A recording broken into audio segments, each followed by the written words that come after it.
Yepoda, NutriPure, Flytex, Pollen, des marques très différentes, des marchés très différents, mais un point commun, elles utilisent toutes les partnership ads dans leur campagne Meta. Et pour certaines, ça représente même plus de 50% de leur publicité active. Pour préparer cette vidéo, je suis allé regarder plusieurs dizaines d'ads library de marques e-commerce réputées pour être fortes sur Meta en France. Et le constat est clair, les partnership ads sont encore trop sous-utilisés par les marques sur le marché français. Pourtant, c'est un format que Meta pousse en ce moment. On était invité au Marketing Summit de Meta à Paris en avril dernier et les partnership ads ont fait l'objet d'une table ronde dédiée avec des marques comme Bouygues Télécom ou Pernod Ricard qui nous ont partagé leur expérience. Et de notre côté, on le voit aussi sur les comptes de nos clients. Quand on active ce format, on observe de meilleurs CTR, une meilleure diffusion et aussi souvent un meilleur watch time. Alors dans cette vidéo, on va faire le tour complet du sujet. Ce que sont les partnership ads, pourquoi elles performent, comment les setup dans votre ads manager et les bonnes pratiques pour bien exploiter ce format. Avant de commencer, je me présente rapidement. Je suis Thomas, le fondateur de XPLR, une agence dont le but est d'aider les marques e-commerce à améliorer leur acquisition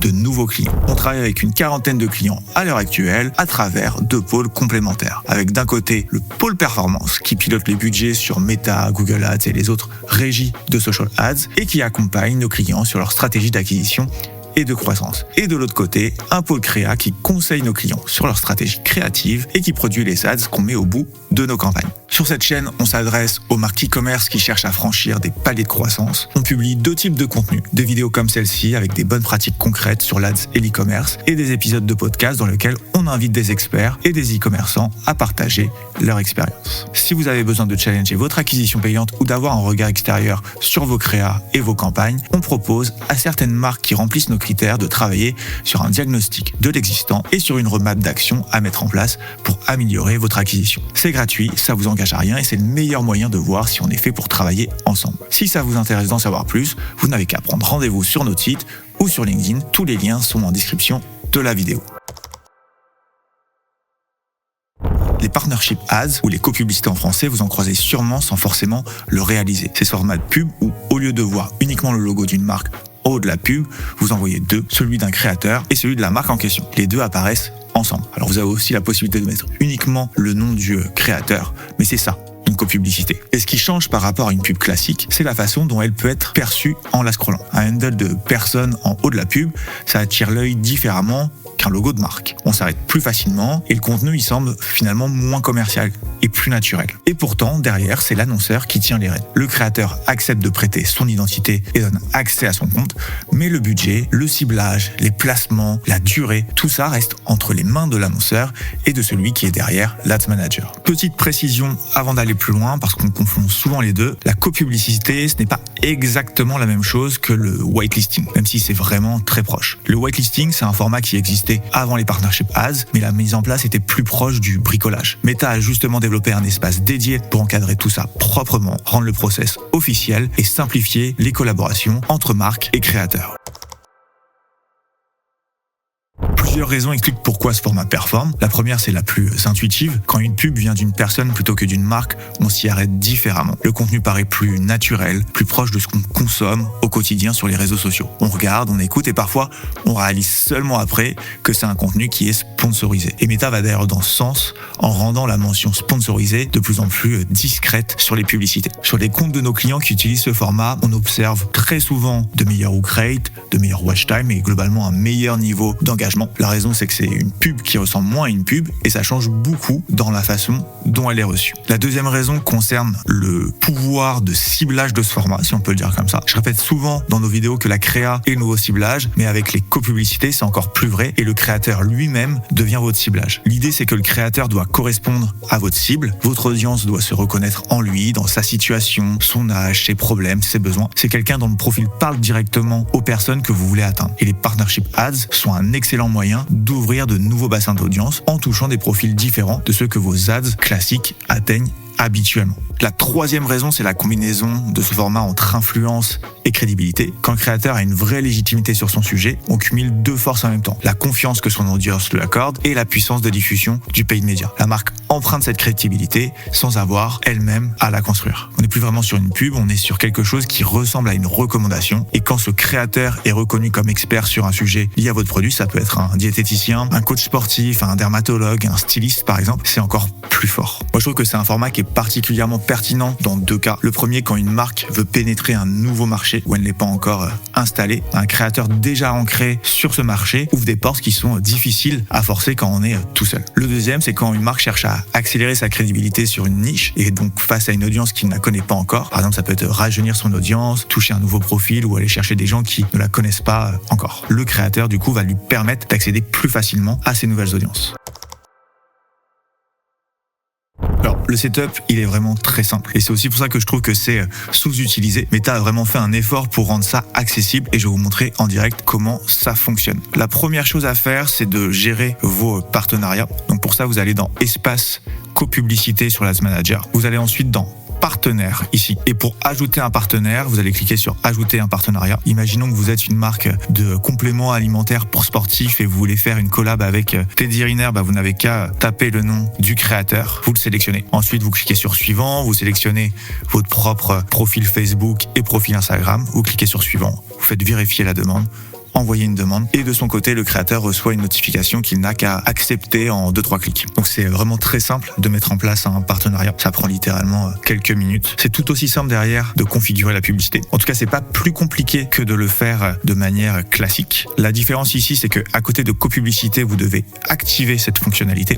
Et ensuite, au niveau des identités, choisir les bonnes identités, donc celui de votre créateur et la vôtre généralement. Ensuite, ce que vous allez devoir faire, c'est choisir comment tout ça va être affiché. Et Meta vous propose 3 options. La première, c'est l'identité dynamique. Meta décide lui-même quelle identité, quel handle afficher en priorité selon la personne à qui il diffuse la pub. C'est l'option par défaut. La deuxième, c'est afficher les 2 identités dans l'entête en même temps. Et la troisième, c'est afficher uniquement la première identité. Ma recommandation, en tout cas un point important ici, si vous mettez la marque en identité principale et le créateur en secondaire, vous perdez une grande partie de l'intérêt de ce format. Pour vraiment profiter de ce que les copublicités ont à offrir, le mieux est d'afficher uniquement l'identité du créateur ou au minimum de le mettre en premier. Donc pour commencer, vous pouvez tester avec l'identité dynamique et observer. Et si vous voulez vraiment aller plus loin, moi je vous conseille de tester l'affichage uniquement du créateur. C'est souvent là qu'on voit les meilleurs résultats pour nos clients. Et c'est tout. Le reste de la campagne se pilote exactement comme une ad classique. Pour le budget, le ciblage, les placements. Pour le setup de l'ad, vous mettez votre visuel, votre titre, votre texte, votre URL de manière tout à fait classique. Et vous gardez le contrôle total. Et c'est ça qui est extrêmement intéressant avec les copublicités. Donc voilà, un tuto très court, très simple, très facile à faire. La partie technique, elle devrait jamais être un frein sur ce type de format. C'est d'ailleurs probablement le format le plus simple à mettre en place par rapport à ce qu'il peut apporter en gain de l'autre côté. Maintenant qu'on a vu pourquoi ça fonctionne et comment le mettre en place, je vais vous partager quelques bonnes pratiques pour bien démarrer avec les copublicités. La première, c'est de commencer avec ce que vous avez. Pas besoin d'aller chercher un influenceur ou de monter un projet complexe dès le départ. Vous pouvez commencer avec le fondateur, la fondatrice, un membre de l'équipe. C'est, je trouve en tout cas, une bonne manière, un bon point d'entrée pour aborder ce format-là. Vous n'avez pas de négociation à faire, pas de contrat à rédiger. En plus, vous travaillez avec quelqu'un qui connaît le produit de l'intérieur, qui va en parler avec une vraie authenticité. Et dans la même logique, avant d'aller chercher des profils externes, regardez autour de vous. Vous avez peut-être déjà des ambassadeurs, des experts avec qui vous avez déjà collaboré, des partenaires ou même des clients qui ont une audience et qui seraient ouverts à travailler avec ce type de format. Et ensuite, pour le reste, on va pas nécessairement réinventer la roue. Les partnership ads, avant d'être une question technique, qui on l'a vu est vraiment très simple à exécuter, c'est avant tout une qualité de contenu et surtout du projet qui aura permis de créer ce contenu. Et ce qu'on retient de notre expérience à l'agence, c'est que 70% du travail se passe avant même d'avoir contacté le créateur avec lequel on va travailler. Ça commence par définir clairement l'objectif. Pourquoi est-ce qu'on fait ce contenu? Est-ce que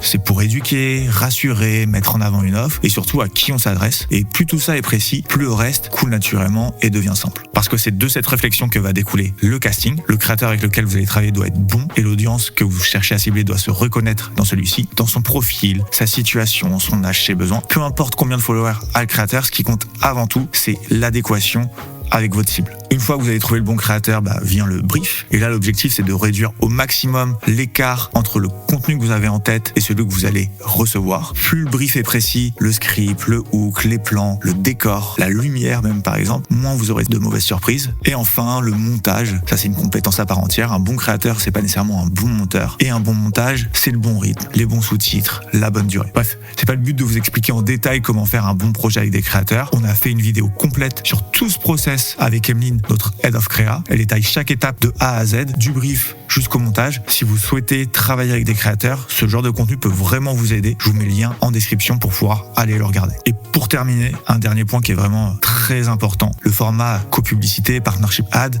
est là pour rendre la pub moins pub. Alors il faut vraiment jouer le jeu jusqu'au bout. Le contenu doit être pensé dans cette continuité. La pub doit matcher avec les codes et les tendances organiques du moment. Concrètement, on évite de mettre son logo dès les premières secondes dans la vidéo. On évite de brander le contenu de manière trop visible. L'objectif, c'est que quelqu'un qui tombe sur cette pub ne réalise pas immédiatement que ça en est une. Et ça commence dès la conception du contenu. Pas au moment où on va setup une copublicité dans l'Ads Manager. Voilà, j'espère que cette vidéo vous a donné une vision claire de ce que sont les partnership ads, pourquoi elles performent et surtout comment vous pouvez commencer à les tester. Et si cette vidéo vous a été utile, pensez à vous abonner à la chaîne et à nous suivre sur LinkedIn. C'est la meilleure façon de nous soutenir et de nous permettre de trouver le temps d'écrire et de créer ces vidéos. Et comme je vous l'expliquais au début de la vidéo, si vous sentez qu'il y a des choses à améliorer sur votre acquisition payante, on propose à certaines marques qui remplissent nos critères de travailler sur un diagnostic de l'existant et sur une roadmap à mettre en place. C'est gratuit, ça vous engage à rien et c'est le meilleur moyen de voir si on est fait pour travailler ensemble ou non. Pour en savoir plus à ce sujet-là, c'est vraiment très simple, vous avez qu'à me